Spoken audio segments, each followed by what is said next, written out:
66살 박영호가 은행 창구 앞에 선 순간 그의 삶은 무너져 내리기 시작했다. 모니터에 표시된 잔고는 0원이었다. 35년간 교직에 몸담으며 정직하게 모은 퇴직금 1억 원이 한순간에 사라진 것이다. 은행 직원은 조심스럽게 말했다. 이 코인 지갑 주소는 존재하지 않는다고요. 그 말을 듣는 순간 영호의 손은 부들부들 떨렸다.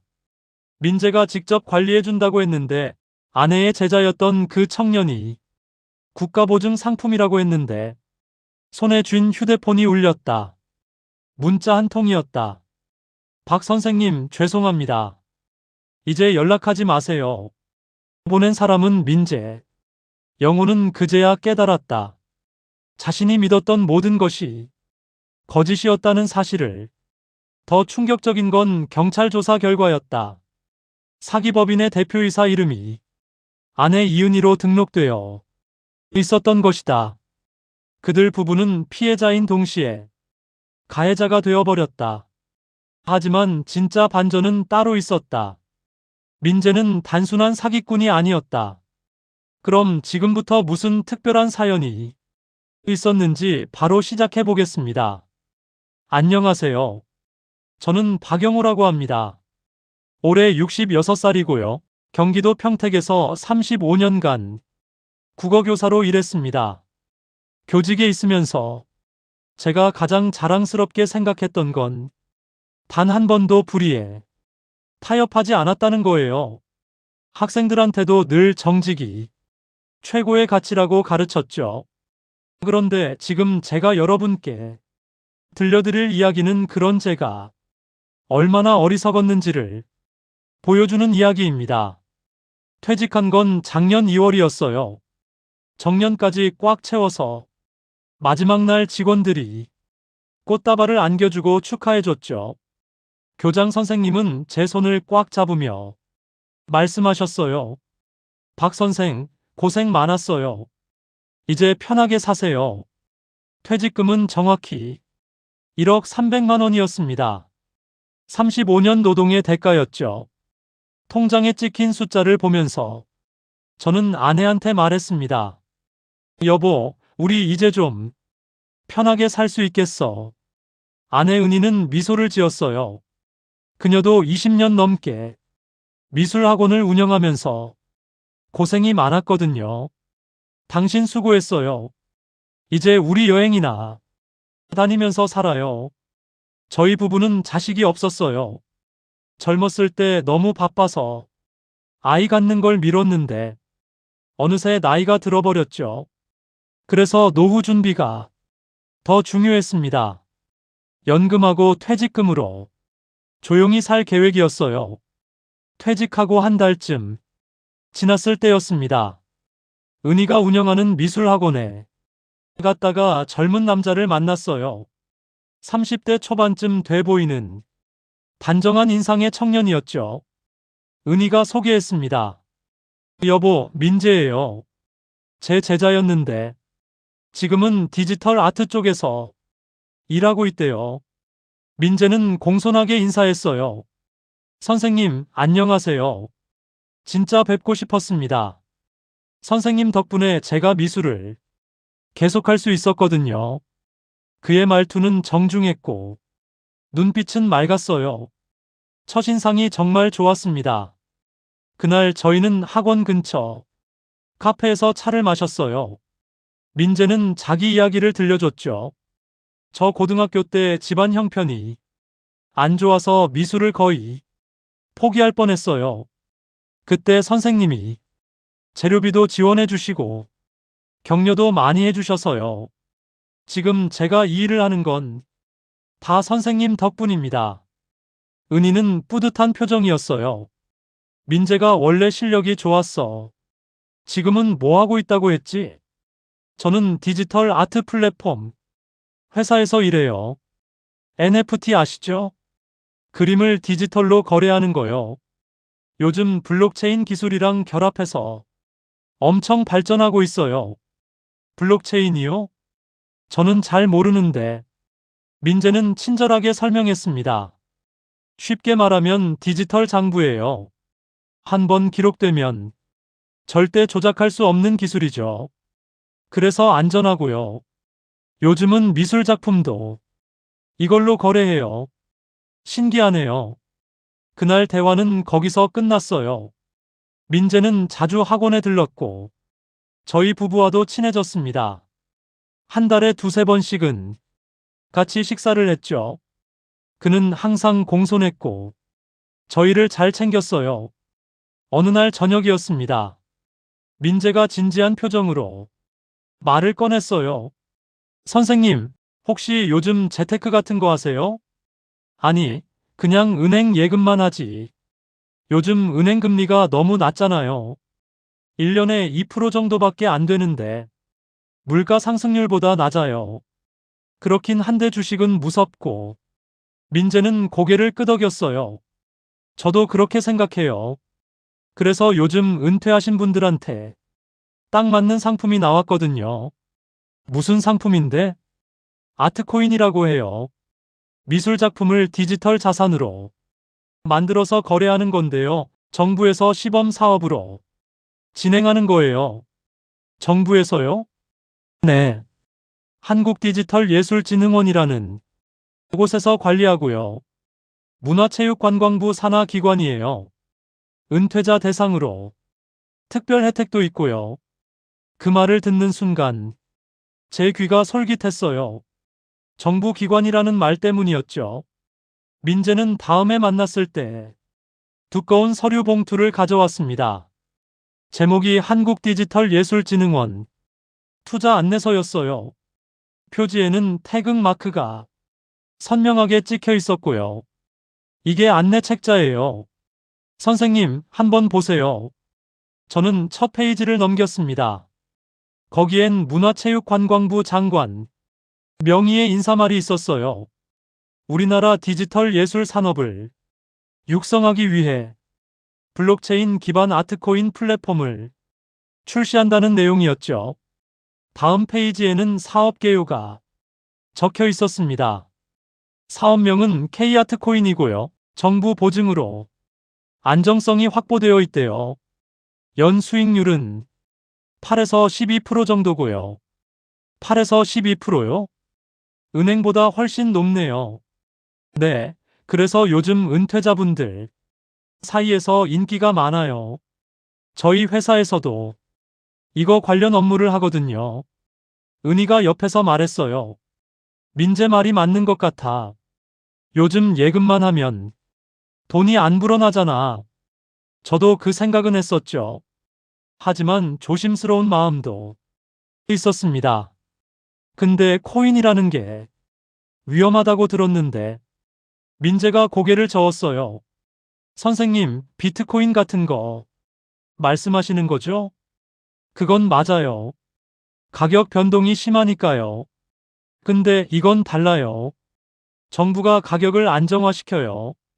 미술 작품 가치를 기반으로 하니까 급락할 위험이 없어요. 그렇군요. 그리고 선생님, 이거 보세요. 민재는 다른 서류를 꺼냈습니다. 금융감독원 등록증이었어요. K아트코인 주식회사라는 이름으로 정식 등록되어 있었죠. 등록 사업자예요. 금융감독원에서 인가받은 곳이에요. 사기 같은 거 절대 아니에요. 서류를 보니 정말 그럴듯했어요. 도장도 찍혀 있고 문서 번호도 있었죠. 저는 은희를 쳐다봤습니다. 당신 생각은 어때? 민재는 내 제자야. 믿을 만한 애라고. 그날 저희는 결정을 내리지 못했어요. 집에 돌아와서도 계속 고민했죠. 침대에 누워서도 생각했습니다. 정부 보증에 연 10% 수익이라 나쁘지 않은데. 하지만 조심해야 해. 코인이라는 게 원래 위험한 거니까. 며칠이 지났습니다. 민재한테서 전화가 왔어요. 선생님, 다음 주 월요일에 설명회가 있어요. 한국디지털예술진흥원에서 직접 진행하는 거예요. 같이 가보시겠어요? 설명회요? 네. 투자하시는 분들한테 자세히 설명해 주는 자리예요. 가서 직접 보시고 결정하셔도 돼요. 저는 은희와 상의한 후에 가기로 했습니다. 어차피 직접 보고 판단하는 게 맞다고 생각했거든요. 월요일이 됐어요. 민재가 차로 데리러 왔습니다. 장소는 강남에 있는 대형 빌딩이었어요. 20층에 있는 세미나실이었죠. 들어가니 이미 사람들이 가득 차 있었습니다. 대부분 50대에서 60대로 보이는 분들이었어요. 선생님, 여기 앉으세요. 민재가 앞쪽 좌석을 안내했습니다. 무대에는 대형 스크린이 있었고 연단도 준비되어 있었죠. 정각 오후 2시에 설명회가 시작됐습니다. 사회자가 무대에 올라왔어요. 안녕하십니까? 한국디지털예술진흥원 김성민 이사입니다. 오늘 바쁘신 와중에 참석해 주셔서 감사합니다. 김 이사는 정장 차림에 안경을 쓴 50대 중반의 남자였어요. 말투도 점잖았고 프레젠테이션도 매끄러웠습니다. 여러분, 지금 세계는 디지털 대전환 시대를 맞이하고 있습니다. 미술도 예외가 아니죠. 이제 그림은 캔버스가 아니라 블록체인에 보관됩니다. 스크린에 화려한 그래픽이 나타났어요. 디지털 아트 작품들이 거래되는 장면이었죠. K아트코인은 정부 주도로 만든 안전한 투자 상품입니다. 문화산업 육성과 국민 재산 증식을 동시에 달성하는 획기적인 프로젝트죠. 설명은 1시간 넘게 이어졌습니다. 수익률 구조, 안전장치, 정부 보증 시스템까지 상세하게 설명했어요. 중간중간 질문도 받았죠. 한 참석자가 손을 들었습니다. 원금 보장이 되나요? 김 이사가 자신있게 대답했어요. 물론입니다. 정부 보증 상품이니까요. 만약 문제가 생기면 한국디지털예술진흥원에서 전액 보상합니다. 그 말을 듣고 안도하는 표정들이 보였어요. 저도 마음이 좀 놓였죠. 설명회가 끝나고 민재가 물었습니다. 선생님, 어떠세요? 나쁘지 않은 것 같은데. 그죠? 저도 이미 투자했어요. 지난 3개월간 수익률이 11% 나왔거든요. 민재는 자기 휴대폰을 보여줬어요. 앱 화면에 수익 내역이 표시되어 있었습니다. 실제로 계좌 잔고가 늘어난 게 보였어요. 진짜네요. 선생님도 소액으로 시작해보세요. 1,000만 원만 넣어보시고요.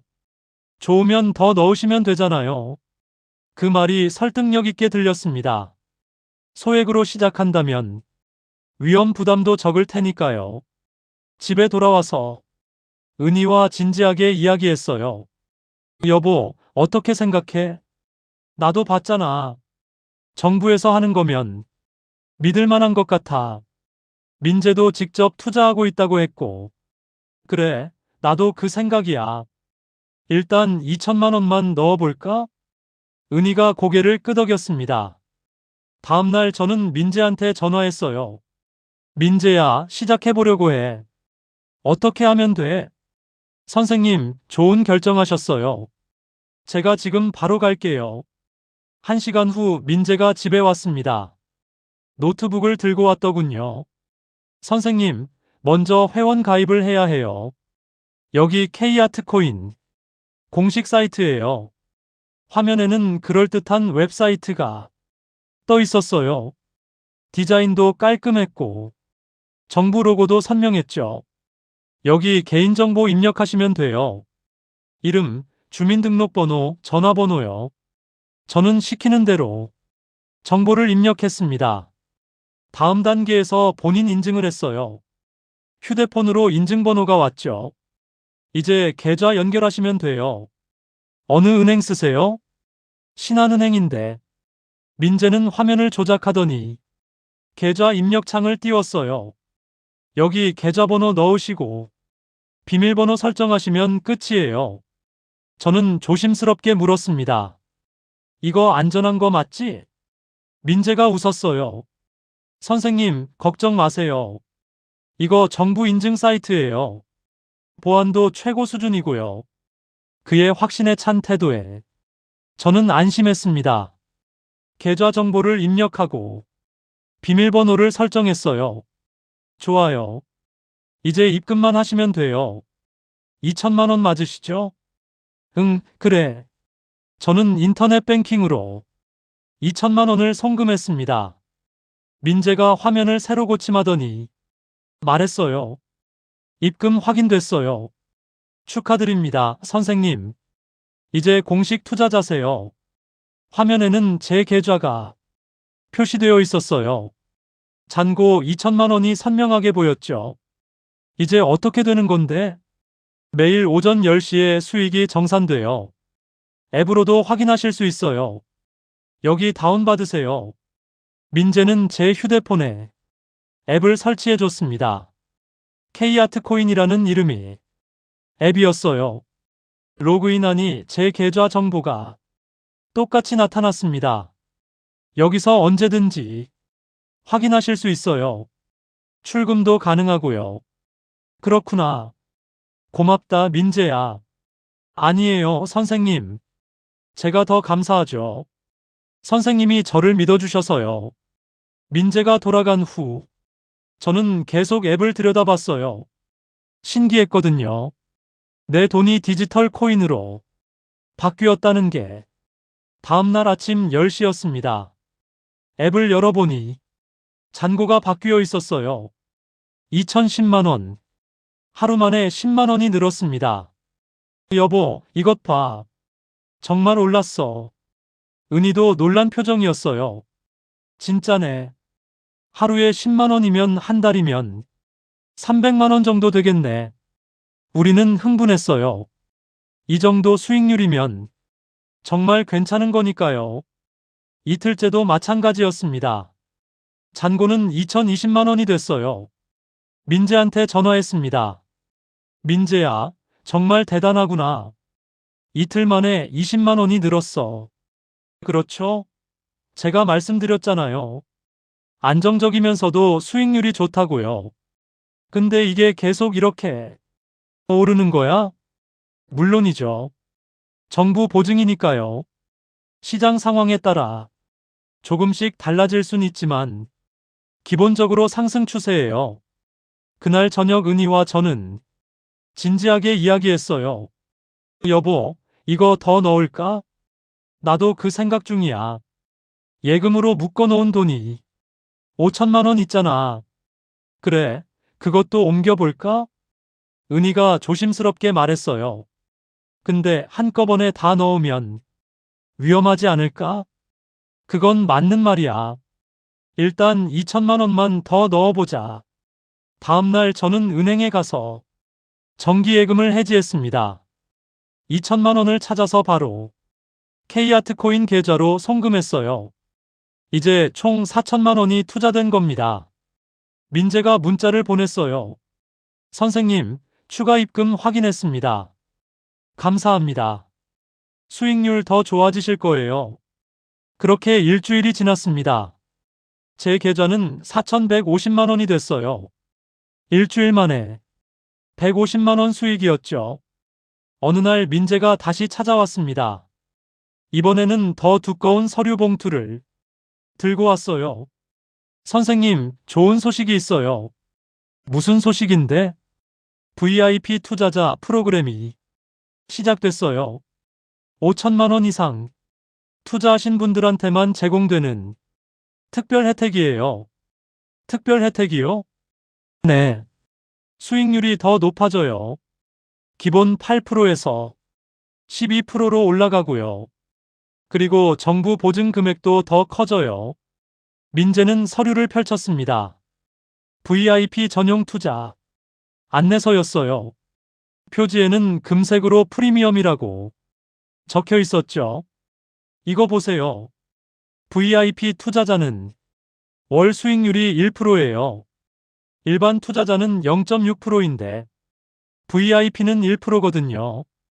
그럼 한 달에 50만 원 넘게 버는 거네요. 5천만 원 기준으로요. 만약 1억을 넣으시면 한 달에 100만 원이에요. 그 말을 듣는 순간 제 심장이 빨리 뛰기 시작했습니다. 한 달에 100만 원이면 1년에 1200만 원이에요. 10%가 넘는 수익률이죠. 근데 민재야, 이게 정말 안전한 거 맞지? 민재가 고개를 끄덕였어요. 선생님, 저희 어머니도 투자하고 계세요. 5천만 원 넣으셨거든요. 제가 불안하면 어머니한테 권하겠어요? 그 말이 결정타였습니다. 자기 어머니까지 투자했다면 진짜 믿을 만한 거겠죠. 알겠어. 나도 해볼게. 그날 밤 은희와 긴 대화를 나눴습니다. 여보, VIP 투자하래. 나도 들었어. 근데 5천만 원이나 넣어야 한대. 우리 지금 4천만 원 넣어놨잖아. 1천만 원만 더 넣으면 돼. 은희는 고민하는 표정이었어요. 그래도 조심해야 하지 않을까? 너무 많은 돈인데. 하지만 지금까지 잘 됐잖아. 민재 어머니도 투자했대. 그 말을 듣고 은희도 마음을 굳힌 것 같았어요. 알았어. 해보자. 어차피 정부 보증이니까. 다음날 저는 또 은행에 갔습니다. 이번에는 1천만 원을 인출했어요.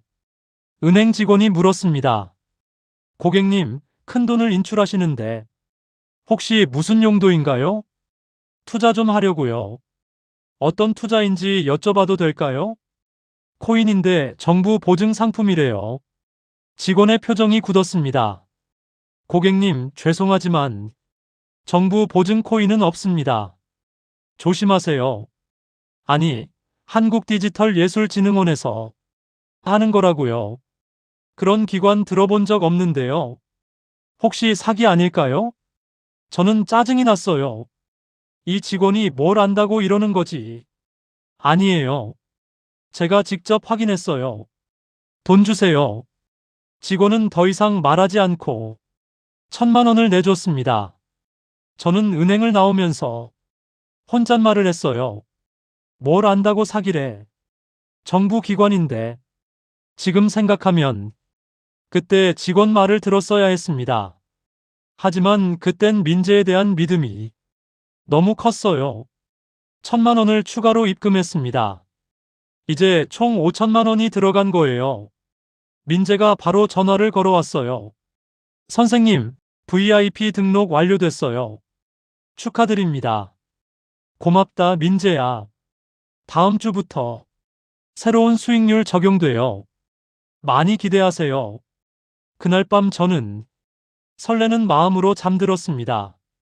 한 달에 50만 원씩 벌 생각을 하니 가슴이 두근거렸어요. 월요일 아침이었습니다. 10시에 앱을 열어봤어요. 잔고가 5,050만 원으로 표시되어 있었습니다. 하루 만에 50만 원이 늘었어요. 여보, 이것 봐. 진짜 50만 원 올랐어. 은희도 놀라워했어요. 대박이네. 이 속도면 1년이면 600만 원이야. 12% 수익률이네. 우리는 기뻐했습니다. 정말 잘한 선택이라고 생각했죠. 그런데 이상한 일이 생기기 시작했어요. 민재가 자주 찾아오기 시작한 겁니다. 일주일에 한두 번씩 들렀어요. 선생님, 요즘 어떠세요? 수익 잘 나오시죠? 응, 덕분에 잘 돼. 그런데 말이에요, 선생님. 더 좋은 기회가 있어요. 또 뭔데? 민재는 목소리를 낮췄어요. 프리미엄 플러스 상품이 나왔어요. 1억 이상 투자자한테만 제공되는 거예요. 1억이요? 네. 수익률이 월 1.5%예요. 한 달에 150만 원이에요. 저는 고개를 저었습니다. 민재야, 그건 너무 큰 돈이야. 우리한테 그만한 여유가 없어. 그렇긴 하죠. 근데 선생님, 요즘 물가 오르는 거 보세요. 돈을 그냥 묵혀두면 가치가 떨어져요. 알아. 근데 1억은 무리야. 민재는 더 이상 말하지 않았어요. 하지만 며칠 후 또 찾아왔습니다. 선생님, 제가 계산해 봤어요. 퇴직금이 1억 정도 되시죠? 응, 그 정도 돼. 그걸 1년만 투자하시면 1,800만 원 수익이에요. 거의 20%죠. 은행 예금으로는 절대 못 버는 돈이에요. 그 말이 자꾸 머릿속을 맴돌았습니다. 1,800만 원이면 정말 큰 돈이거든요. 은희와 상의했어요. 여보, 민재가 1억 투자하래. 1억은 너무 많지 않아? 근데 수익률이 정말 좋아. 1년에 1,800만 원이래. 은희도 고민하는 표정이었어요. 우리 전 재산인데. 나도 알아. 근데 지금까지 다 잘 됐잖아. 믿을만해. 결국 우리는 결정을 내렸습니다. 퇴직금 전액을 투자하기로 한 거예요. 며칠 후 저는 은행에 갔습니다. 이번에는 1억 원을 인출하려고요. 창구 직원이 놀란 표정으로 물었어요. 고객님, 1억 원은 큰 돈인데 무슨 일이세요? 투자 좀 하려고요. 혹시 코인 투자세요? 네, 맞아요. 직원이 심각한 표정을 지었습니다. 고객님, 정말 조심하셔야 해요. 요즘 코인 사기가 엄청 많거든요. 아니에요. 이건 정부 인증 상품이에요. 정부 인증 코인은 없습니다. 금융감독원에 확인해 보세요. 저는 화가 났어요. 내가 직접 확인했다니까요. 빨리 돈 주세요. 직원은 더 이상 말하지 않았습니다. 하지만 제가 돌아설 때 작은 쪽지 하나를 손에 쥐어줬어요. 저는 그걸 주머니에 넣고 나왔습니다. 차에 타서 쪽지를 펼쳐봤어요. 거기엔 이렇게 적혀 있었죠. 고객님, 정말 위험합니다. 투자 전에 금융감독원 2300번에 꼭 전화해 보세요. 저는 쪽지를 구겨서 버렸습니다. 은행 직원이 뭘 안다고 이러나 싶었어요. 집에 돌아와서 바로 K아트코인 계좌로 1억 원을 송금했습니다. 손이 떨렸어요. 제 평생 모은 돈이 한순간에 디지털 숫자로 바뀌는 순간이었으니까요. 민재한테서 문자가 왔어요. 선생님, 입금 확인했습니다. 프리미엄 플러스 등록 완료했어요. 정말 좋은 선택하셨습니다. 다음날 아침 앱을 열어봤습니다. 잔고가 1억 150만 원이었어요. 하루 만에 150만 원이 늘었죠. 여보, 봐. 진짜 150만 원 올랐어. 대박이다. 이 속도면 정말. 우리는 환호했습니다. 이제 노후 걱정 없겠다고 생각했어요. 그런데 이상한 징조들이 나타나기 시작했습니다. 민재의 전화가 뜸해진 거예요. 전에는 일주일에 두세 번씩 연락했는데 갑자기 조용해졌죠. 일주일이 지났습니다. 월요일 아침에 앱을 열어봤어요. 그런데 이상했습니다. 잔고가 그대로였어요. 1억 150만 원에서 한 푼도 안 늘었죠. 여보, 이거 왜 안 올라? 글쎄, 오류인가 봐. 민재한테 전화해봐. 저는 민재한테 전화를 걸었습니다. 한참 만에 받더군요. 여보세요, 선생님. 민재야, 앱 좀 봐봐. 수익이 안 올라. 아, 그거요? 지금 시스템 점검 중이에요. 금요일까지 기다려주세요. 시스템 점검? 왜 미리 말 안 했어? 갑작스럽게 잡힌 거예요. 걱정 마세요. 금요일 되면 밀린 수익 한꺼번에 들어와요. 그래? 알겠어. 전화를 끊었지만 불안한 마음이 들었습니다. 왜 갑자기 시스템 점검이지? 은희가 걱정스러운 표정으로 말했어요. 괜찮은 거 맞지? 민재가 그러는데 뭐. 믿어야지. 하지만 금요일이 되어도 수익은 올라오지 않았습니다. 저는 다시 민재한테 전화했어요. 이번에는 전화가 꺼져 있었습니다. 여보세요, 고객님이 원하시는 번호는? 저는 식은땀이 났어요. 왜 전화가 꺼져 있지? 문자를 보냈습니다. 민재야, 연락 좀 해. 수익이 안 들어와. 답장이 없었어요. 1시간, 2시간, 3시간이 지나도 소식이 없었죠. 은희가 불안한 목소리로 말했습니다. 이상해. 민재가 왜 연락이 안 되지? 나도 모르겠어. 내일 학원에 가봐야겠어. 토요일 아침, 우리는 은희 학원으로 갔습니다. 민재가 가끔 들르니까 거기서 만날 수 있을 거라 생각했어요. 학원 문을 열고 들어갔습니다. 제자 한 명이 있더군요. 선생님, 안녕하세요. 혹시 민재 본 적 있어? 민재요? 일주일 전에 봤어요. 그때 선생님한테 인사 전해달라고 했어요. 그 후로는 못 봤어요. 저는 가슴이 철렁했습니다. 민재가 일주일 동안 학원에 안 왔다는 거잖아요. 집에 돌아와서 계속 전화를 걸었습니다.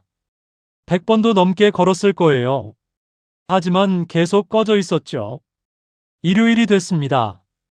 저는 더 이상 참을 수 없었어요. 민재가 일한다던 회사에 가보기로 했죠. 은희와 함께 강남으로 갔습니다. 설명회를 했던 그 빌딩이었어요. 20층으로 올라갔습니다. 엘리베이터에서 내려서 찾아봤어요. K아트코인 주식회사라는 간판이 있었죠. 문을 두드렸습니다. 아무 대답이 없었어요. 여보세요? 누구 안 계세요? 조용했습니다. 문고리를 돌려봤어요. 잠겨 있지 않았죠. 문을 열고 들어갔습니다. 안에는 아무것도 없었어요. 텅 빈 사무실이었습니다. 책상도 없고 의자도 없었죠. 벽에만 K아트코인이라는 로고 스티커가 붙어 있었습니다. 제 다리에서 힘이 빠졌습니다. 주저앉을 뻔했어요. 은희가 제 팔을 붙잡았죠. 여보, 이게 뭐야? 여기 아무것도 없잖아. 저는 대답할 수 없었습니다. 목구멍에서 말이 안 나왔거든요. 복도로 나왔습니다. 옆 사무실 문에 쪽지가 붙어 있었어요. 임대 문의는 공인중개사 최진수에게 연락 바랍니다. 그제야 깨달았습니다. 여기 원래 비어있던 공간이었구나. 민재가 잠깐 빌려 썼던 거구나. 집에 돌아와서 저는 바닥에 주저앉았습니다. 머리가 하얘졌어요.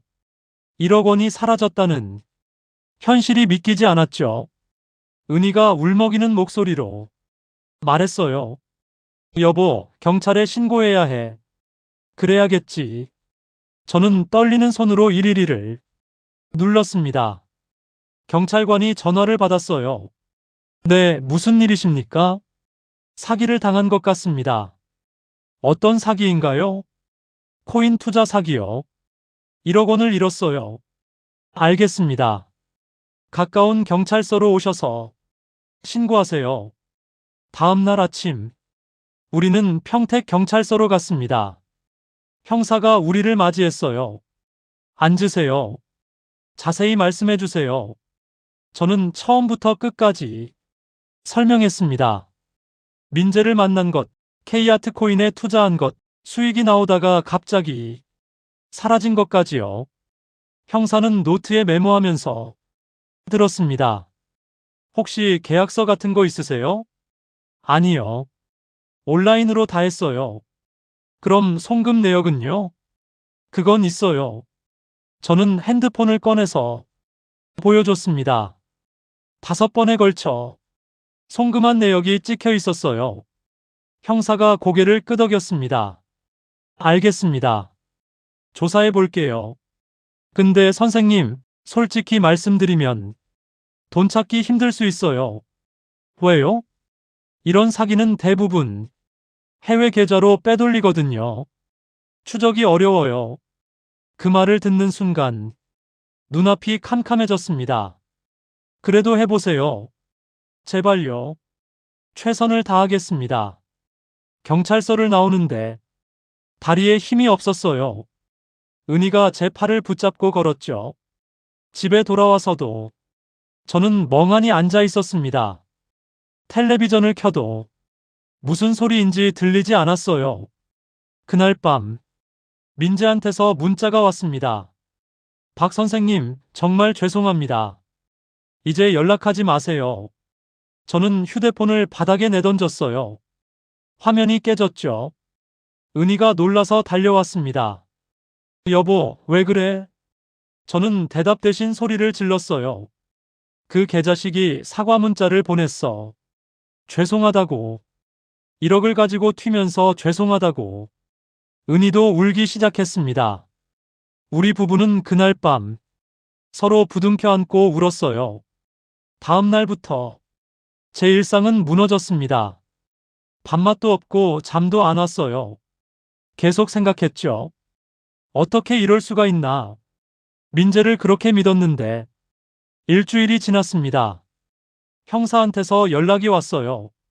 선생님, 조사 결과 나왔어요. 오늘 경찰서로 와주시겠어요? 저는 은희와 함께 경찰서로 갔습니다. 형사가 서류를 보여줬어요. 선생님, 이거 보세요. K아트코인 주식회사라는 회사가 실제로 등록되어 있어요. 그럼 진짜 회사였어요? 아니요. 문제는 대표이사 이름이에요. 누군데요? 형사가 서류를 가리켰습니다. 거기 적힌 이름을 보는 순간 저는 숨이 멎는 줄 알았어요. 이은희. 제 아내 이름이었습니다. 은희가 비명을 질렀어요. 이게 무슨 소리예요? 제가 대표라고요? 네. 등록 서류에 사인까지 되어 있어요. 은희는 고개를 흔들었습니다. 아니에요. 저 그런 거 한 적 없어요. 형사가 또 다른 서류를 꺼냈어요. 여기 신분증 사본도 있어요. 부인 걸로 나와 있고요. 은희가 기억을 더듬었습니다. 아, 그거. 민재가 전시회 후원 서류 만든다고 신분증 복사해 갔어요. 몇 달 전에. 그걸로 법인 등록을 한 거예요. 부인 명의로요. 저는 멍했습니다. 민재가 처음부터 이걸 계획했구나. 은희를 이용해서. 형사가 말을 이었습니다. 더 심각한 건 선생님 부부만 피해자가 아니에요. 다른 피해자들도 있어요. 다른 피해자들이요? 네. 지금까지 신고 접수된 게 30명이에요. 총 피해액이 15억 원이고요. 저는 머리를 쥐어뜯었습니다. 15억이라니. 민재가 얼마나 많은 사람을 속인 거야. 그리고 선생님, 법적으로 문제가 있어요. 무슨 문제요? 부인이 법인 대표자니까. 피해자들이 부인을 상대로 소송을 걸 수 있어요. 은희가 창백한 얼굴로 물었어요. 제가 피소를 당할 수도 있다는 거예요? 가능성이 있습니다. 물론 부인이 악의 없이 이용당한 거지만 법적으로는 책임이 있을 수 있어요. 그날 우리는 변호사를 찾아갔습니다. 젊은 변호사가 사건을 검토하더니 말했어요. 힘든 케이스네요. 부인 명의로 등록된 이상 법적 책임에서 자유로울 수 없어요. 어떻게 해야 하나요? 일단 부인이 사기에 이용당했다는 걸 증명해야 해요. 민재와의 카톡 기록, 통화 내역, 모든 증거를 모으세요. 우리는 집에 돌아와서 증거를 모으기 시작했습니다. 은희의 핸드폰에 남아있는 민재와의 대화, 송금 내역, 모든 걸 정리했어요. 그러던 중 은희가 뭔가를 발견했습니다. 여보, 이것 봐. 민재가 보낸 문자인데. 뭔데? 작년에 보낸 건데. 신분증 복사 부탁한다고 했어. 전시회 후원 명부 만든다고. 그때였구나. 그때 신분증을 받아간 거구나. 저는 주먹으로 벽을 쳤습니다. 처음부터 다 계획이었어. 은희를 이용할 계획이었던 거야. 며칠 후, 더 충격적인 소식을 들었습니다. 경찰이 민재의 신상을 조사했는데 놀라운 사실이 밝혀진 거예요. 형사가 전화를 걸어왔습니다. 선생님, 민재가 누군지 아세요? 아내 제자였죠. 맞아요. 근데 그 전에 선생님 제자였어요. 제 제자요? 네. 15년 전에 선생님이 담임이셨던 학생이에요. 저는 기억을 더듬었습니다. 15년 전이면 제가 50대 초반이었을 때예요. 이름이 뭐라고요? 김민재. 당시 2학년 3반이었어요. 김민재. 그 이름을 듣는 순간 기억이 떠올랐습니다. 키가 작고 말수 적던 아이. 그림을 잘 그렸던 학생. 아, 그 아이. 기억나요? 그 학생이 가난 때문에 학교를 그만뒀어요. 기억하세요? 저는 머리를 쥐어뜯었습니다. 기억났어요. 민재네 집이 정말 가난했죠. 아버지가 병으로 돌아가시고 어머니 혼자 생계를 꾸렸어요. 민재가 학교를 그만둔다고 했을 때 저는 말렸어요. 하지만 결국 막지 못했죠. 장학금을 알아봐줬지만 이미 늦었었어요. 형사가 말을 이었습니다. 민재는 그때부터 선생님을 원망했대요. 자기를 버렸다고요. 저는 숨이 막혔습니다. 그 아이가 나를 원망했다고. 그래서 복수를 계획한 거예요. 선생님 아내가 미술학원을 한다는 걸 알고 제자로 접근했어요. 모든 게 계획이었어요. 저는 전화기를 떨어뜨릴 뻔했습니다. 처음부터 끝까지 다 복수국이었다는 거잖아요. 형사가 계속 말했습니다. 그리고 민재는 선생님뿐 아니라 다른 교직원들도 조사했어요. 퇴직한 선생님들 명단을 확보해서 체계적으로 접근했죠. 체계적으로요? 네. 퇴직 시기를 파악하고 퇴직금을 노렸어요. 선생님 외에도 다른 피해자, 대부분이 교직원 출신이에요. 저는 말을 잇지 못했습니다. 이 정도로 치밀하게 복수를 계획했다니. 전화를 끊고 은희한테 말했어요. 여보, 민재가 내 제자였대. 15년 전에. 은희가 놀란 표정을 지었습니다. 뭐라고? 당신 제자였어? 응. 가난 때문에 학교를 그만뒀던 애야. 나를 원망했나 봐. 그래서 우리한테 이런 짓을 한 거야? 그런 것 같아. 은희는 고개를 저었습니다. 믿을 수가 없어. 15년 동안 복수를 준비했다는 거잖아. 다음날 저는 민재 어머니를 찾아가 보기로 했습니다. 형사가 주소를 알려줬거든요. 인천에 있는 작은 주택이었어요. 초인종을 눌렀습니다. 할머니 한 분이 문을 열었어요. 민재 어머니였죠. 누구세요? 안녕하세요. 저는 박영호라고 합니다. 민재 담임이었던 할머니의 얼굴이 굳었습니다. 들어오세요. 안으로 들어갔습니다. 집안은 초라했어요. 오래된 가구들과 낡은 벽지가 세월을 말해주고 있었죠. 할머니가 말했습니다. 선생님, 죄송해요. 우리 민재가 큰일을 저질렀네요. 언제부터 아셨어요? 일주일 전에 경찰이 다녀갔어요. 그때 알았죠. 민재는 어디 있나요? 모르겠어요. 연락도 안 돼요. 할머니는 눈물을 흘렸습니다. 저는 조심스럽게 물었어요. 민재가 저를 원망했나요? 할머니가 고개를 끄덕였습니다. 그 애가 학교 그만둔 후로 성격이 변했어요. 선생님을 자주 언급했어요. 뭐라고요?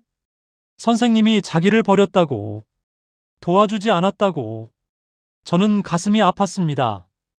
죄송합니다. 제가 더 도와줬어야 했는데. 아니에요. 선생님 잘못이 아니에요. 우리 집이 가난한 게 잘못이죠. 할머니는 계속 울었어요. 저도 눈물이 났습니다. 민재 어머니 집을 나오면서 저는 복잡한 심정이었어요. 민재가 미웠지만 동시에 불쌍하기도 했죠. 집에 돌아왔을 때 은희가 급하게 말했습니다. 여보, 인터넷 봐. 우리 기사 났어. 컴퓨터를 켜니 뉴스 기사가 떠 있었어요. 교사 부부 코인 사기 피해. 제자에게 1억 사기당해 기사를 읽는데 손이 떨렸습니다. 우리 이름이 다 나와 있었어요. 댓글을 봤습니다. 그래도 제자를 믿은 게 문제 아니야? 교사면 그 정도 판단력도 없나?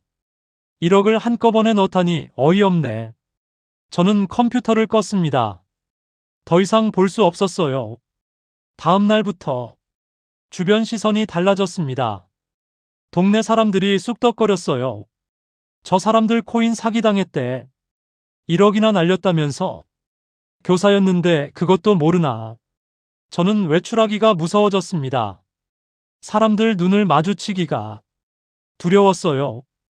은희도 마찬가지였습니다. 학원을 계속 운영할 수 없었죠. 학부모들이 걱정하기 시작했거든요. 선생님, 혹시 학원비도 문제 있는 거 아니죠? 아니요. 그건 아니에요. 하지만 믿어주지 않았어요. 하나둘씩 학생들이 그만뒀죠. 결국 은희는 학원 문을 닫기로 했습니다. 여보, 미안해. 내가 민재를 데려온 게 잘못이야. 아니야. 당신 잘못이 아니야. 하지만 은희는 자책했습니다. 밤마다 울었어요. 어느 날 또 다른 피해자한테서 연락이 왔습니다. 같은 학교 동료였던 최 선생이었어요. 영호야, 나 최영수야. 아, 영수 형. 나도 당했어. 민재한테. 형도요? 응. 5천만 원 날렸어. 저는 한숨을 쉬었습니다. 형, 우리 모임 만들어요. 피해자들끼리. 그래야겠다. 혼자서는 안 되겠어. 우리는 피해자 모임을 결성했습니다. 총 32명이 모였어요. 대부분 교직원 출신이었죠.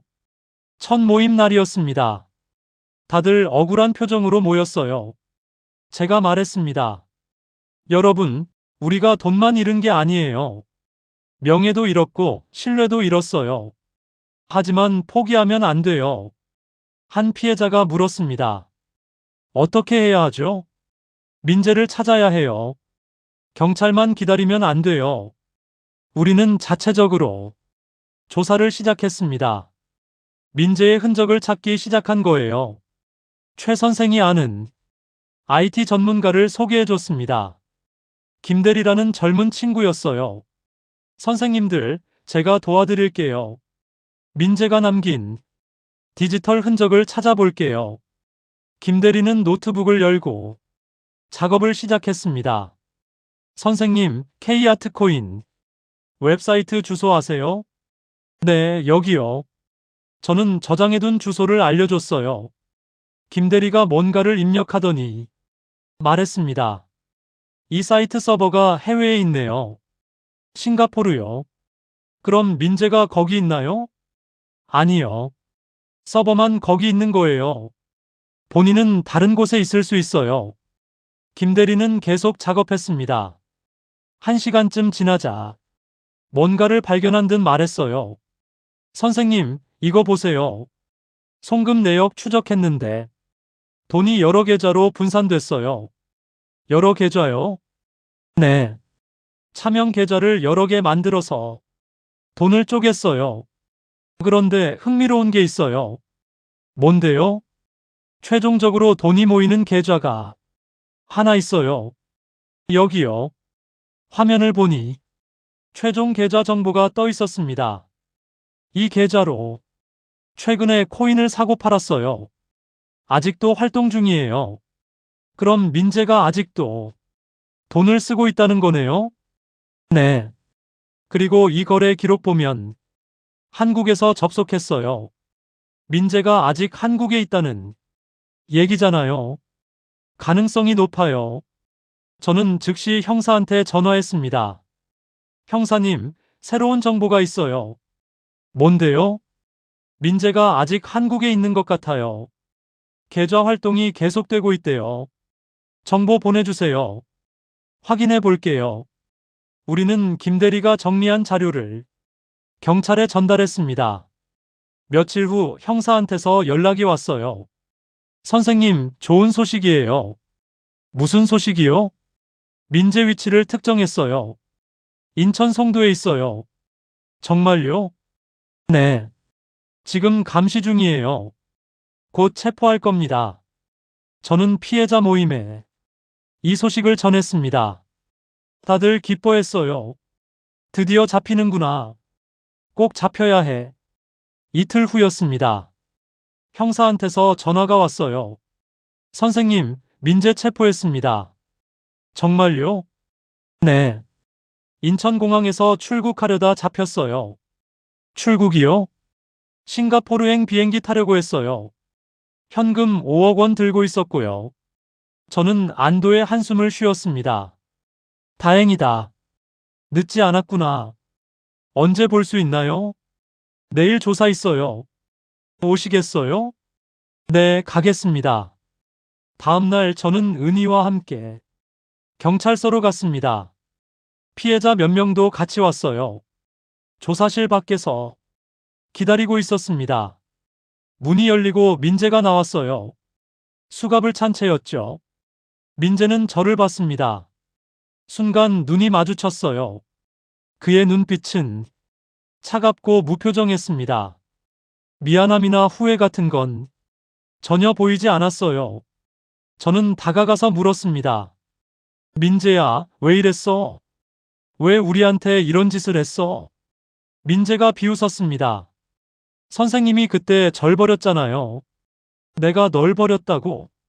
학교 그만둘 때 막아주지 않으셨잖아요. 나는 최선을 다했어. 장학금도 알아봤고. 최선이요? 그게 최선이었어요? 민재의 목소리가 높아졌습니다. 선생님은 저한테 공부하라고만 하셨죠. 근데 전 밥도 굶고 있었어요. 공부할 형편이 아니었다고요. 나는, 선생님은 모르셨죠. 제가 얼마나 힘들었는지, 친구들이 놀릴 때 얼마나 창피했는지. 저는 말문이 막혔습니다. 민재가 계속 말했어요. 그래서 결심했어요. 언젠가 복수하겠다고. 선생님한테 똑같이 갚아주겠다고. 그래서 우리 돈을 다 가져간 거야? 돈요? 그냥 선생님 퇴직금이잖아요. 선생님은 35년 일했지만 전 15년을 고통 속에 살았어요. 형사가 민재를 제지했습니다. 이만 가시죠. 민재가 끌려가면서 마지막으로 말했습니다. 선생님, 이게 제 방식의 교육이에요. 선생님이 가르쳐 주셨잖아요. 세상은 불공평하다고. 저는 그 자리에 멍하니 서 있었습니다. 은희가 제 팔을 잡아 끌었어요. 집에 돌아오는 길에 저는 계속 생각했습니다. 내가 정말 민재를 버린 건가? 더 도와줄 수 있었던 건 아닐까? 은희가 말했습니다. 당신 잘못 아니야. 민재가 선택한 거야. 하지만 미안한 마음은 지워지지 않았어요. 민재 재판이 시작됐습니다. 법정에는 피해자들이 가득 찼어요. 검사가 기소장을 읽었습니다. 피고인 김민재는 32명의 피해자로부터 총 15억 원을 편취했습니다.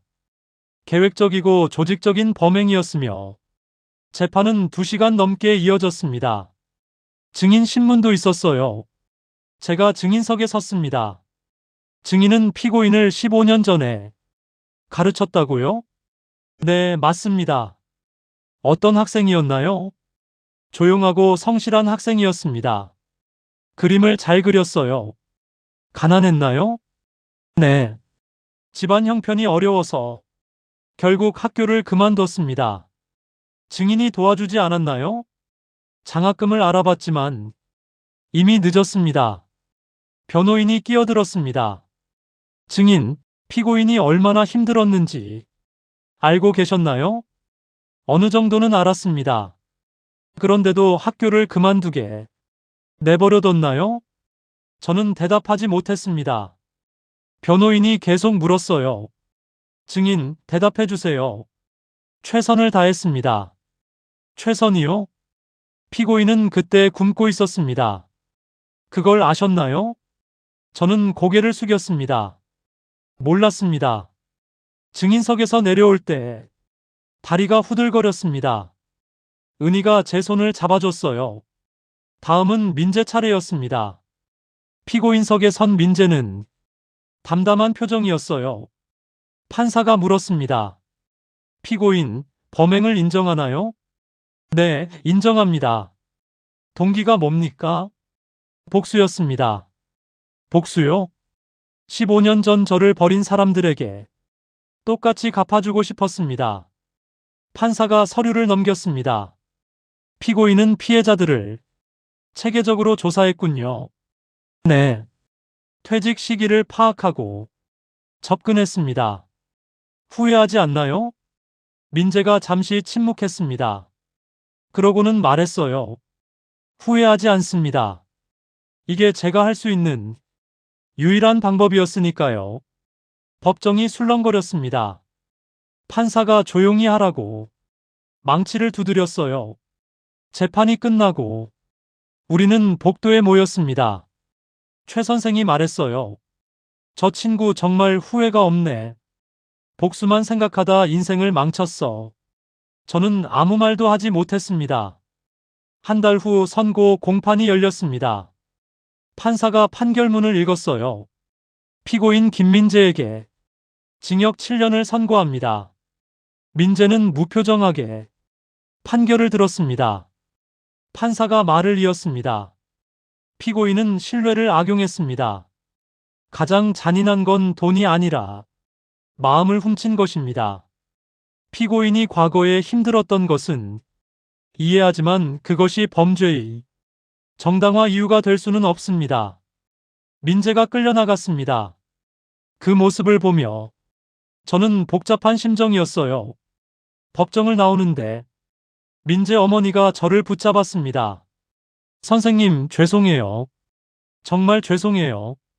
할머니는 무릎을 꿇으려고 했어요. 저는 황급히 붙잡았습니다. 아니에요. 일어나세요. 우리 민재가 큰 죄를 지었어요. 용서해 주세요. 저는 할머니 손을 잡았습니다. 할머니 잘못이 아니에요. 할머니는 계속 울었어요. 저도 눈물이 났습니다. 집에 돌아와서 은희와 이야기했습니다. 여보, 우리 돈은 어떻게 돼? 형사가 그러는데 5억 원은 회수했대. 나머지는 이미 써버렸고. 그럼 우리는 비율 대로 돌려받는데 한 3천만 원 정도. 1억 중에 3천만 원이라. 저는 한숨을 쉬었어요. 그래도 다행이야. 하나도 못 받는 것보단 낫지. 은희가 고개를 끄덕였습니다. 며칠 후 피해 회복금이 입금됐습니다. 정확히 3,200만 원이었어요. 저는 통장을 보며 생각했습니다. 1억이 3천만 원이 됐구나. 이게 현실이구나. 하지만 포기할 수 없었습니다. 저는 피해자 모임에 제안했어요. 여러분, 우리 이제 다른 사람들을 도와야 해요. 무슨 말씀이세요? 우리 같은 피해자가 더 이상 나오지 않게 해야죠. 어떻게요? 교육이에요. 사람들한테 코인 사기에 대해 알려줘야 해요. 다들 동의했습니다. 우리는 코인 사기 예방 교육 봉사단을 만들었어요. 첫 교육은 지역 노인정에서 했습니다. 할머니, 할아버지들이 모였죠. 저는 앞에 서서 말했습니다. 안녕하세요. 저는 박영호입니다. 코인 사기를 당한 피해자예요. 노인들이 집중해서 들었어요. 저는 1억 원을 잃었습니다. 제 제자한테 속았어요. 여러분도 조심하세요. 아무리 믿는 사람이라도 돈 이야기가 나오면 의심하세요. 제 이야기를 들으며 다들 고개를 끄덕였습니다. 교육이 끝나고 한 할머니가 다가왔어요. 선생님, 고맙습니다. 저도 비슷한 제안 받았는데 거절할게요. 정말요? 네. 선생님 이야기 듣고 무섭더라고요. 잘하셨어요. 조심하세요. 그날 저는 보람을 느꼈습니다. 제 경험이 다른 사람을 구할 수 있구나. 교육 활동은 계속됐습니다. 한 달에 두세 번씩 다양한 곳에서 강의를 했어요. 노인정, 복지관, 평생교육원까지. 어느 날 경기도청에서 연락이 왔습니다. 선생님, 저희가 코인 사기 예방 캠페인을 하는데 강사로 와주시겠어요? 물론이죠. 도청 강당에는 200명이 넘는 사람들이 모였어요. 언론사도 왔죠. 저는 무대에 올라가 마이크를 잡았습니다. 여러분, 저는 35년간 교사로 일했습니다. 정직하게 살았고 학생들한테도 그렇게 가르쳤어요. 하지만 제가 가장 믿었던 사람한테 속았습니다. 저는 민재 이야기를 처음부터 끝까지 들려줬어요. 어떻게 속았는지, 얼마나 후회했는지. 여러분, 사기꾼들은 점점 더 교묘해지고 있습니다. 정부 보증이라는 말도 믿으면 안 돼요. 금융감독원에 직접 확인하세요. 청중들이 박수를 쳤습니다. 강의 후 여러 사람이 질문했어요. 선생님, 어떻게 극복하셨어요? 극복했다고 말하기 어렵네요. 아직도 힘들어요. 하지만 포기하지 않으려고 노력해요. 다른 사람이 물었습니다. 민재를 용서하셨어요? 저는 잠시 생각했습니다. 용서요? 잘 모르겠어요. 미워하지만 동시에 불쌍하기도 해요. 그 아이도 피해자였으니까요. 피해자요? 네. 가난의 피해자였죠. 사회가 그 아이를 방치했어요. 저도 포함해서요. 그날 밤 집에 돌아와서 은희와 이야기했습니다. 여보, 나 오늘 민재를 불쌍하다고 했어. 나도 그 마음 알아. 미워하면서도 안타까워. 우리가 좀 더 도와줬으면 어땠을까? 은희가 제 손을 잡았습니다. 당신 잘못 아니야. 그때는 우리도 몰랐잖아. 하지만 교사였잖아. 학생들을 더 살펴야 했는데. 그래도 당신은 최선을 다했어. 며칠 후 교도소에서 편지가 왔습니다. 민재가 보낸 거였어요. 손이 떨렸지만 편지를 뜯었습니다. 선생님께 오랜만입니다. 감옥에서 편지를 쓰게 될 줄 몰랐습니다. 선생님한테 하고 싶은 말이 있어서 펜을 들었어요. 먼저 죄송하다는 말을 하고 싶습니다. 제가 너무 멀리 갔어요. 복수에 눈이 멀어서 선생님뿐 아니라 많은 분들한테 상처를 드렸습니다. 감옥에서 많은 생각을 했어요. 제가 왜 이렇게 됐는지, 어디서부터 잘못됐는지요. 선생님을 원망했지만 사실 제가 선택한 거였어요. 복수를 선택한 건 저였으니까요. 15년 전 학교를 그만둘 때 선생님이 장학금을 알아봐 주셨던 거 기억해요. 그땐 너무 화가 나서 그 마음을 몰랐어요. 지금은 알 것 같아요. 선생님도 최선을 다하셨다는 걸요. 제가 선생님한테 너무 큰 상처를 드렸어요. 용서를 바라지는 않아요. 다만 제가 잘못했다는 걸 인정하고 싶었어요. 7년 후에 출소하면 다시 시작하려고 해요. 이번엔 제대로요. 선생님이 가르쳐 주신 정직함을 기억하면서요. 건강하세요, 선생님. 김민재 올림. 편지를 다 읽고 저는 눈물을 흘렸습니다. 은희가 물었어요. 뭐라고 써 있어? 사과 편지야. 잘못했다고. 저는 편지를 은희한테 보여줬습니다. 은희도 읽으며 눈물을 닦았어요. 이 아이가 변하고 있네. 그러게. 7년 후면 39살이야. 다시 시작할 수 있어. 우리 도와줄까? 저는 고개를 끄덕였습니다. 그래야지. 이번엔 제대로 도와줘야지. 다음날 저는 교도소에 편지를 보냈습니다. 민재에게. 편지 잘 받았다. 사과 받아들인다. 네가 변하고 있다는 걸 느낄 수 있었어. 7년은 긴 시간이야. 그 시간 동안 많이 배우고 성장하렴. 출소하면 내가 도와줄게. 이번엔 제대로 말이야. 내가 다시 일어설 수 있도록 함께 할게. 포기하지 마. 인생은 한 번의 실수로 끝나는 게 아니니까. 건강하게 지내고 7년 후에 보자. 박영호 선생님이 편지를 붙이고 돌아오는 길에 마음이 조금 가벼워졌습니다. 1년이 지났습니다. 저는 여전히 교육 봉사를 하고 있었어요. 이제는 전국 각지에서 강의 요청이 들어왔죠. 은희는 작은 미술 학원을 다시 열었습니다. 이번에는 노인들 대상으로요. 어르신들한테 그림을 가르치면서 사기 예방 교육도 같이 해요. 좋은 생각이야. 어느 토요일 오후였습니다. 저는 서울 노인복지관에서 강의를 하고 있었어요. 여러분, 코인 사기를 예방하는 가장 좋은 방법은 의심하는 거예요. 아무리 좋은 조건이라도 일단 의심하세요. 한 할아버지가 손을 들었습니다. 선생님, 그럼 아무도 믿으면 안 되는 건가요? 아니요. 믿되 확인하는 거죠. 맹목적인 믿음이 아니라 검증된 믿음이요. 다른 할머니가 물었어요. 선생님은 이제 사람을 안 믿으세요? 저는 잠시 생각했습니다. 믿어요. 하지만 예전과는 다르게 믿어요. 이제는 마음으로만 믿는 게 아니라 머리로도 확인해요.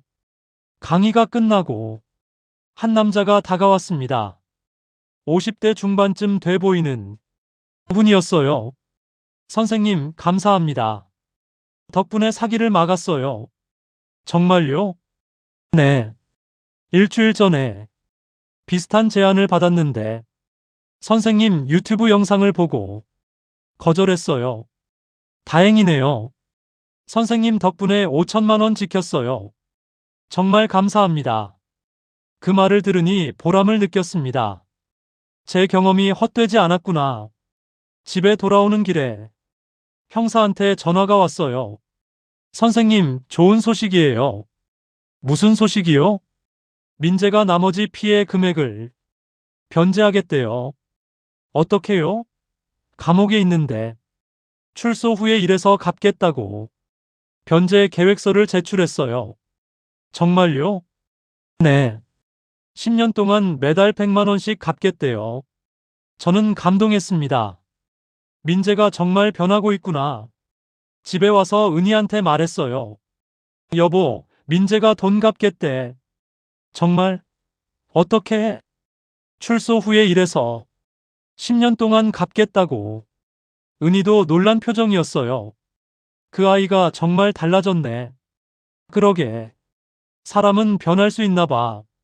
며칠 후, 또 민재한테서 편지가 왔습니다. 선생님께 감옥에서 기술을 배우고 있어요. 웹디자인이랑 프로그래밍이요. 출소하면 이걸로 일하려고 해요. 제가 훔친 돈은 반드시 갚을게요. 10년이 걸려도 끝까지 갚겠어요. 그게 제가 할 수 있는 최소한의 책임이니까요. 선생님, 제가 변할 수 있다는 걸 보여드릴게요. 기다려주세요. 저는 답장을 썼습니다. 민재야, 기다릴게. 천천히 해도 돼. 중요한 건 포기하지 않는 거야. 그해 여름이었습니다. 저는 경기도 교육청에서 주는 모범 교육 봉사자상을 받았어요. 시상식장에는 많은 사람들이 모였습니다. 교육감이 직접 상을 주셨어요. 박영호 선생님은 개인적인 피해에도 불구하고 다른 시민들을 위해 헌신하셨습니다. 진정한 교육자의 모습을 보여주셨어요. 저는 상을 받으며 말했습니다. 감사합니다. 하지만 저는 특별한 일을 한 게 아니에요. 그냥 제 경험을 나눈 것뿐이에요. 더 많은 분들이 안전하게 노후를 보내셨으면 좋겠습니다. 은희가 객석에서 박수를 쳤습니다. 다른 피해자들도 함께 왔었거든요. 시상식이 끝나고 기자가 인터뷰를 요청했어요. 선생님, 민재를 용서하셨나요? 용서요? 글쎄요. 용서했다기보다는 이해하려고 노력해요. 이해요? 네. 그 아이도 피해자였어요. 시스템의 피해자였죠. 물론 그게 범죄를 정당화하진 않지만 우리 모두 반성해야 할 부분은 있어요. 어떤 부분이요? 가난한 아이들을 더 잘 돌봐야 해요. 그들이 범죄자가 되기 전에 말이에요. 기사가 나간 후 반응이 뜨거웠습니다. 댓글이 수백 개 달렸어요. 진정한 교육자네요. 피해자인데도 가해자를 이해하려 하다니 우리 사회가 배워야 할 자세예요. 저도 코인 사기 조심해야겠어요. 그해 가을 저는 책을 쓰기로 했습니다. 제목은 퇴직금 대신 받은 교훈이었어요. 책에는 제 경험담뿐 아니라 코인 사기를 예방하는 실질적인 방법들을 담았습니다. 출판사 편집자가 말했습니다. 선생님, 이 책이 많은 사람들한테 도움이 될 것 같아요. 그랬으면 좋겠네요. 제 실수가 다른 분들의 교훈이 되길 바래요. 책은 출간 한 달 만에 베스트셀러가 됐습니다. 전국에서 강연 요청이 쇄도했어요. 어느 날 민재한테서 또 편지가 왔습니다. 선생님께 신문에서 선생님 책 소식을 봤어요. 축하드려요. 저도 교도소 도서관에서 읽었어요. 책을 읽으면서 많이 반성했어요. 제가 선생님한테 얼마나 큰 상처를 드렸는지 새삼 느꼈거든요. 그런데 선생님은 저를 이해하려고 하시더라고요. 미워할 법도 한데 말이에요. 정말 감사해요. 앞으로 4년 남았어요. 출소하면 꼭 찾아뵐게요. 그리고 제대로 된 사람이 된 모습 보여드릴게요. 저는 답장을 썼습니다. 민재야, 책 읽어줘서 고마워. 네가 변하고 있다는 걸 느낄 수 있어서 기뻐. 4년 후를 기다릴게. 그때 우리 다시 시작하자. 선생님과 제자로서 말이야. 2년이 더 지났습니다. 저는 여전히 강의를 다니고 책도 개정판을 냈어요. 은희의 학원도 잘 됐습니다.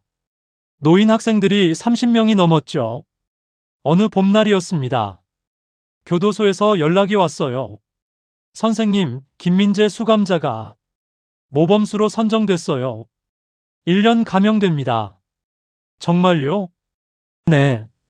교도소에서 다른 수감자들한테 프로그래밍을 가르쳤대요.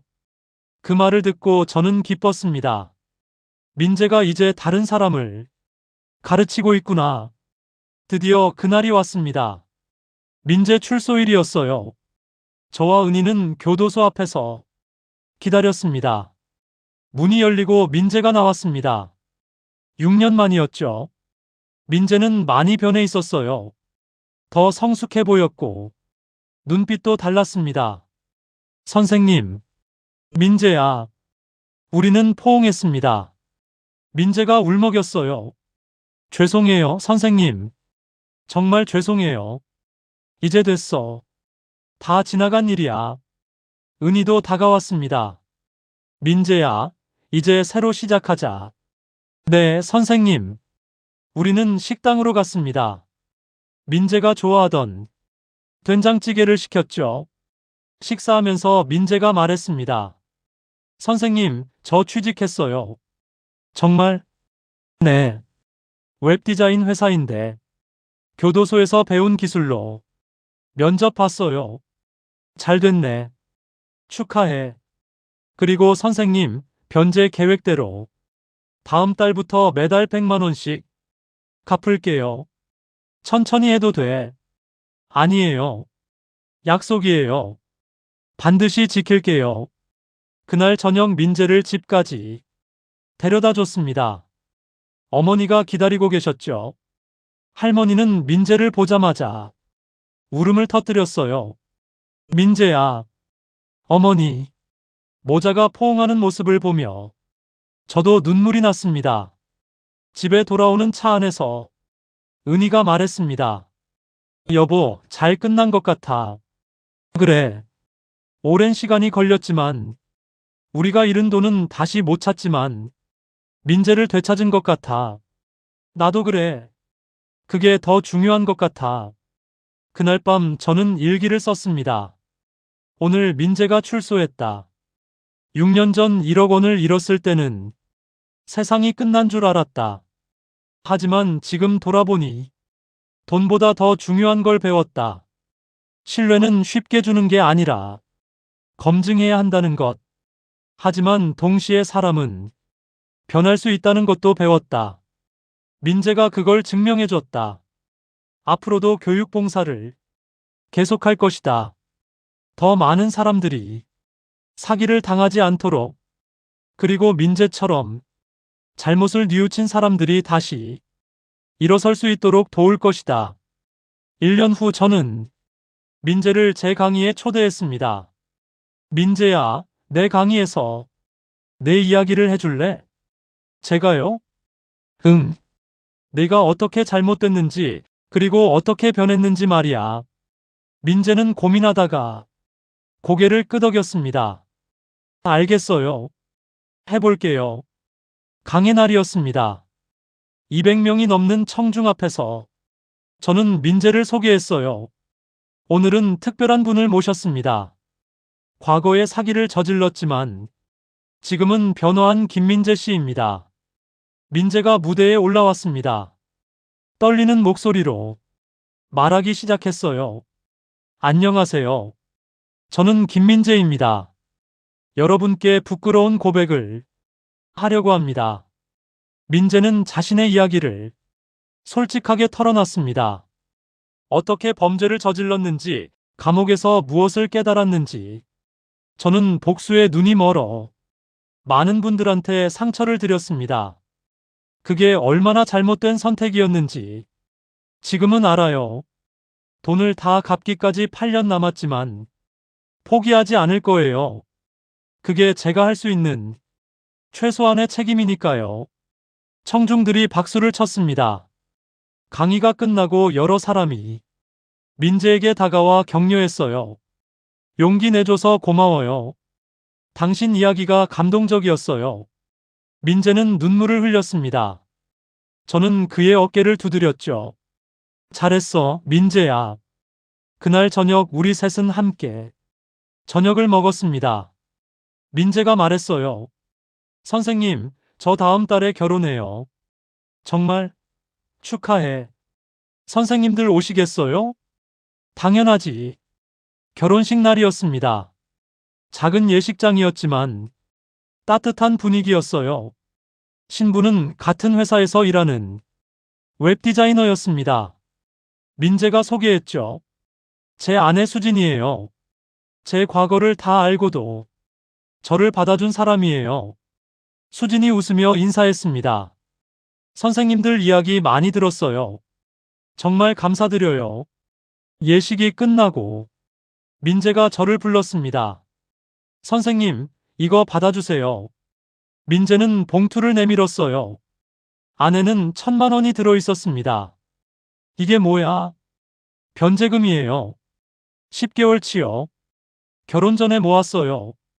민재야, 선생님 덕분에 제가 다시 살 수 있었어요. 정말 감사해요. 저는 봉투를 받으며 민재를 안았습니다. 고맙다, 민재야. 잘 살아라. 지금은 3년이 더 지났습니다. 민재는 두 아이의 아버지가 됐어요. 회사에서도 승진했죠. 저는 여전히 교육 봉사를 하고 있습니다. 이제는 전국적으로 알려져서 방송에도 자주 나가요. 은희의 학원은 더 커져서 강사를 2명이나 고용했습니다. 어느 일요일 오후였습니다.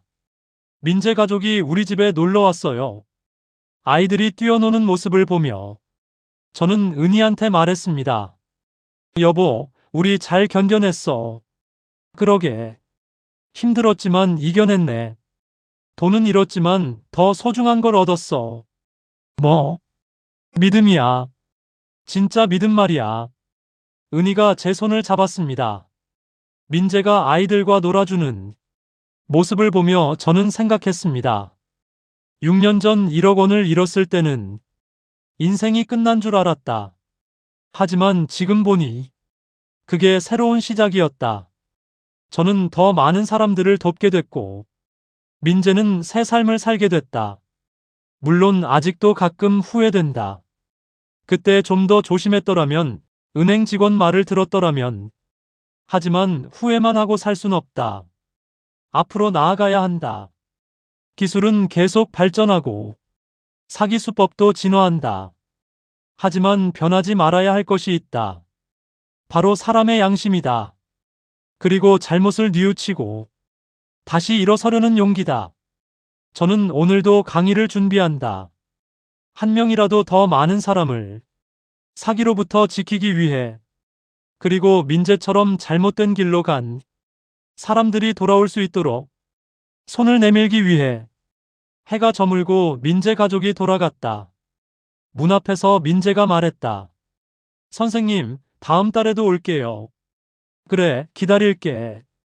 그리고 선생님, 변제금 이제 반 남았어요. 3년 후면 다 갚아요. 천천히 해도 된다니까. 아니에요. 약속이잖아요. 민재가 차를 타고 떠나는 모습을 보며 저는 미소 지었다. 은희가 말했다. 여보, 우리 인생 참 파란만장했지? 그러게. 근데 후회는 안 해. 나도. 힘들었지만 의미 있었어. 그날 밤 저는 노트북을 열고 새 책을 쓰기 시작했다. 제목은 다시 시작하는 용기였다. 첫 문장을 이렇게 시작했다. 사람은 넘어질 수 있다. 중요한 건 다시 일어서는 것이다. 저는 1억 원을 잃고 넘어졌다. 하지만 다시 일어섰다. 여러분도 할 수 있다. 키보드를 두드리는 소리만이 조용한 밤을 채웠다. 창밖에는 별이 빛나고 있었다. 내일도 또 누군가를 도울 수 있을 거라는 희망을 안고 저는 글을 썼다. 믿음은 잃어도 품격은 잃지 말자. 그게 제가 이 모든 일을 겪으며 배운 가장 중요한 교훈이었다.